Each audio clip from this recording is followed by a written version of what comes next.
என் அன்பு சகோதர சகோதரிகளே, நம்முடைய இரட்சகரும் மீட்பருமா இயேசு கிறிஸ்துவின் நாமத்தில் உங்களை அன்போடு கூட வாழ்த்துகின்றேன். ஒரு புதிய மாதத்தை துவங்கி ஆண்டவர் உங்களை அருமையாய் நடத்தி கொண்டு வருகிறார். இந்த மாதம் கர்த்தர் எல்லாவற்றையும் நமக்கு திரும்ப கொடுப்பேன் என்று வாக்கு பண்ணியிருக்கிறார். Month of restoration. ஆண்டவர் எல்லாவற்றையும் திருப்பி தருகிற ஒரு மாதம். ஆகவே நாம் ஆண்டவருடைய வார்த்தையை நம்புவோம். எதை கொடுக்கிறாரோ, எந்த நாளில் தருகிறாரோ, ஆண்டவர் நிச்சயமாய் திரும்ப தருவார். இந்த மாதத்தில் பல நாட்கள் நாம் ஆண்டவர் நம்முடைய வாழ்க்கையில எப்படி காரியங்களை திருப்புவார் என்று சொல்லி நாம் தியானிக்க போகிறோம். வசனம் உங்களுக்கு வெளிச்சத்தை தரும், வசனம் உங்களுக்கு விசுவாசத்தை தரும், வசனம் உங்களுக்கு வெற்றியை தரும். ஆகவே ஒவ்வொரு நாளும் இந்த டுடேஸ் விக்டரியை தவறாமல் கேளுங்கள், பிறரையும் கேட்கும்படி செய்யுங்கள். இன்றைக்கும் ஒரு வசனத்தை வாசிக்க விரும்புகிறேன்.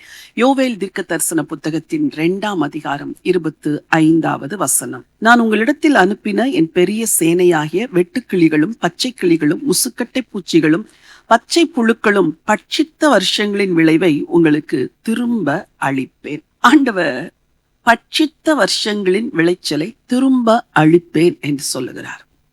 இஸ்ரவேல் தேசத்திலே மக்கள் தேவனை விட்டு தூரமாய் போகும் பொழுது ஆண்டவர் அவர்களுக்கு கொடுக்கிற சிட்சைகளில் ஒன்று, அவர்கள் நிலத்தின் பயிர்களிலே விளைச்சல் இல்லாத ஒரு நிலைமை. உங்கள் வாழ்க்கையில் கூட கடந்த நாட்கள் உங்கள் கைகளின் பிரயாசங்கள், உங்கள் வேலை, உங்கள் தொழில், உங்கள் வருமானம், இவைகளிலெல்லாம் ஏதோ ஒரு பட்சிக்கப்பட்ட நிலைமை, வறுமையின் நிலைமை, வெறுமையின் நிலைமை, வறட்சியின் நிலைமை. இங்கே வசனம் சொல்லுகிறது, பச்சை கிளிகளும் முசுக்கொட்டை பூச்சிகளும் பச்சை புழுக்களும் பட்சித்த வருஷத்தின் விளைச்சலை திரும்ப தருவேன். இது எதை சொல்லுகிறது? மக்கள் பிரயாசப்பட்டு பயிரிடுகிறார்கள். பயிர் வளர்ந்து நிற்கும் பொழுது இந்த வெட்டுக்கிளிகள் பச்சை கிளிகள் எல்லாம் வந்து பயிரை சேதப்படுத்தினால் பயிரிட்டவனுக்கு பெரிய நஷ்டம்.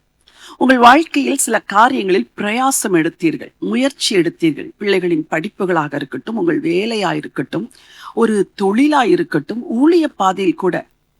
ஆனால் அந்த பிரயாசங்கள் எல்லாம் வீணாய் போனது போல இன்றைக்கு வெறுமையான ஒரு நிலைமையில் நீங்கள் நிற்பீர்கள் என்றால் இந்த வசனத்தை நீங்கள் விசுவாசிக்க வேண்டும்.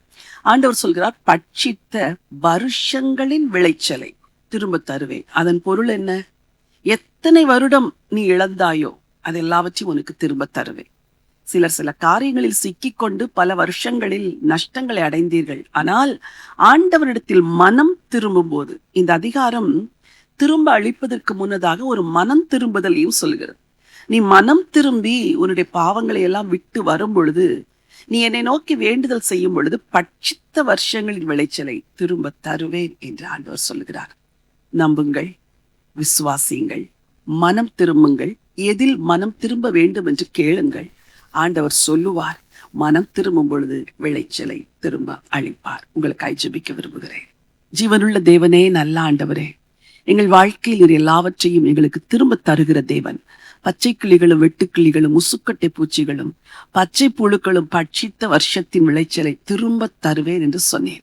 பல வருஷங்களாக வாழ்க்கையின் பிரயாசங்களின் நஷ்டத்தை கண்டு கொண்டிருக்கிற அந்த குறிப்பிட்ட நபருக்காக, குறிப்பிட்ட குடும்பத்துக்காக, அந்த குறிப்பிட்ட தொழிலுக்காக, வியாபாரத்திற்காக, ஊழியத்திற்காக ஜெபம் பண்ணுகிறேன். எதிலெல்லாம் பலனே இல்லை, பிரயாசம் வீணானது என்று உடைய பிள்ளைகள் சொன்னார்களோ, அவைகள் எல்லாவற்றிலும் ஆண்டவரே திரும்ப பலனை காண செய்ய போறதற்காய் ஸ்தோத்திரம். ஒரு நாள் அல்ல, ஒரு மாதம் அல்ல, பட்சித்த வருஷங்களின் விளைச்சலை திரும்ப தருவேன் என்று சொன்னீரே. எத்தனை வருடம் இழந்து நிற்கிறார்களோ, எல்லா விளைச்சலையும் எல்லா பலனையும் திரும்ப கொடுங்க ஆண்டவரே. நீங்க அப்படி செய்கிறதற்காக ஸ்தோத்திரம். மீட்பர் இயேசுவின் நாமத்தில் பிதாவே, ஆமென், ஆமென். பிரியமானவர்களே, ஆண்டவர் சகலவற்றையும் திருப்பிக் கொள்ளுவாய் என்று நமக்கு சொல்லியிருக்கிறார். எதை இழந்தீர்களோ அதை திருப்பிக் கொள்வீர்கள். அவர் திரும்ப தருவேன் என்று சொல்கிறார். அவர் தருவதால் பெற்றுக்கொள்ள வேண்டியது மாத்திரம் உங்கள் வேலை. அதற்கு முன்பதாக மனம் திரும்ப வேண்டியது மிக முக்கியமான வேலை. இந்த நினைவோடு இந்த நாளை துவங்குங்கள். இந்த நாள் ஒரு வெற்றியின் நாள். God bless you.